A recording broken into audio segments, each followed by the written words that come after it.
Secrétaire général, Monsieur le Président de la République française, Votre Altesse Sérénissime, Vos Excellences, Mesdames et Messieurs les chefs d'État et de gouvernement, Vos Excellences, Mesdames et Messieurs les ministres, Mesdames, Messieurs, au terme de ce 19e sommet de la francophonie, le Cambodge souhaite exprimer sa profonde gratitude à la France pour l'organisation de ce bel événement en ces lieux emblématiques, le château de Villers-Cotterêts et le Grand Palais. Nous souhaitons mettre en exergue les actions menées par Madame Louise Mouchiki-Wabo, secrétaire générale de la francophonie.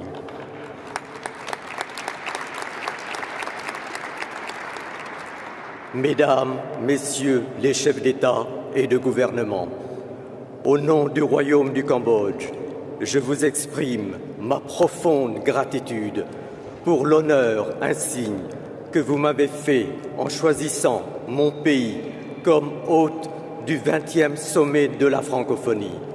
Nous espérons ainsi pouvoir partager avec les autres mondes francophones les singularités de la francophonie en Asie-Pacifique. Quel plus bel hommage pouvait être rendu à son regretté roi, Sa Majesté Norodom Sihanouk, mon auguste père, qui a œuvré aux côtés des 3 autres fondateurs de la francophonie, Léopold Sédar Senghor du Sénégal, Habib Bourguiba de Tunisie et Hamani Diori du Niger. Mon auguste père savourait la langue française, il s'en réjouissait, il en jouait, il se l'est approprié. Nombre des vôtres ont fait de même. Écoutez Mbarek Ould Beyrouk, l'écrivain mauritanien. Le français est un butin que nous avons radié. Ou le Martiniquais Aimé Césaire. J'ai plié la langue française à mon vouloir dire. Et entendez la poète libanaise Vénus Kourigata. Mon rêve, c'est d'écrire le français de droite à gauche avec l'accent arabe et inversement.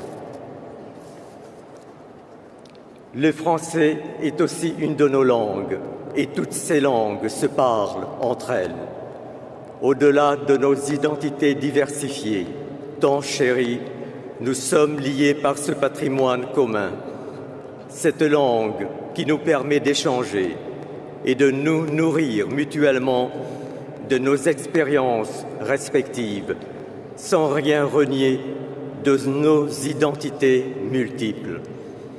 Alors oui, mon pays réaffirme plus que jamais son ferme attachement à la francophonie.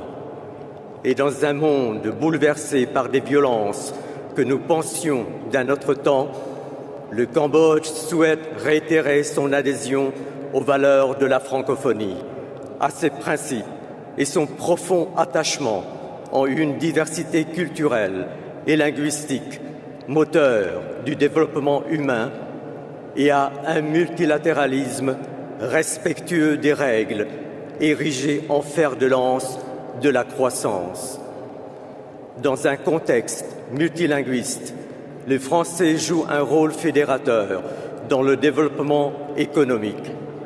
La mission économique et commerciale organisée en 2022 par l'Organisation internationale de la francophonie au Vietnam et au Cambodge avait ainsi été l'occasion, Madame la secrétaire générale, de constater avec vous les opportunités d'affaires entre cette partie de l'Asie et le reste du monde francophone, en y incluant évidemment nos partenaires du continent africain. Cette ambition nous porte et le gouvernement royal, conduit par notre Premier ministre, Samdech Moha Bobo-Thepadei Hunmanet, s'y est engagé. Madame la secrétaire générale, Monsieur le Président, Votre Altesse Sérénissime, Vos Excellences, Mesdames, Messieurs, nous vous attendons avec un immense plaisir en 2026 au Cambodge. Une occasion aussi pour vous de découvrir l'envoûtante beauté du site d'Angkor, âme de notre nation et berceau de la culture khmère. Site exceptionnel, inscrit sur la liste du patrimoine mondial de l'UNESCO. Les temples d'Angkor ne sont pas uniquement un joyau d'architecture, ils sont l'aboutissement d'une intime entente entre nature, culture, spiritualité et innovation. Le Cambodge, avec sa richesse culturelle, aussi bien matérielle qu'immatérielle, offrira un cadre enchanteur, éminemment propice à la promotion d'une diplomatie culturelle francophone ouverte à toutes les expressions. Nos anciens avaient compris que la culture est condition et vecteur de développement, qu'une relation harmonieuse entre environnement et être humain s'imagine, se réfléchit, se construit. Rappelons-nous cette leçon aujourd'hui, au nom d'un développement durable et juste, d'un développement soucieux de l'avenir de nos jeunesses et respectueux de la sagesse de nos ancêtres.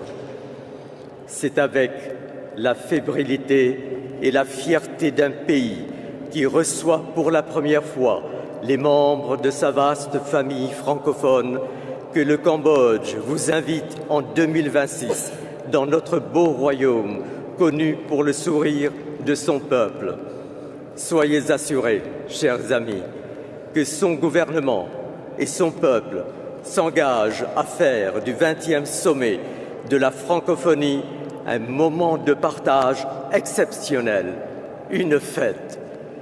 En 2026, le sourire khmer sera le sourire de la francophonie. Je vous remercie de votre aimable attention.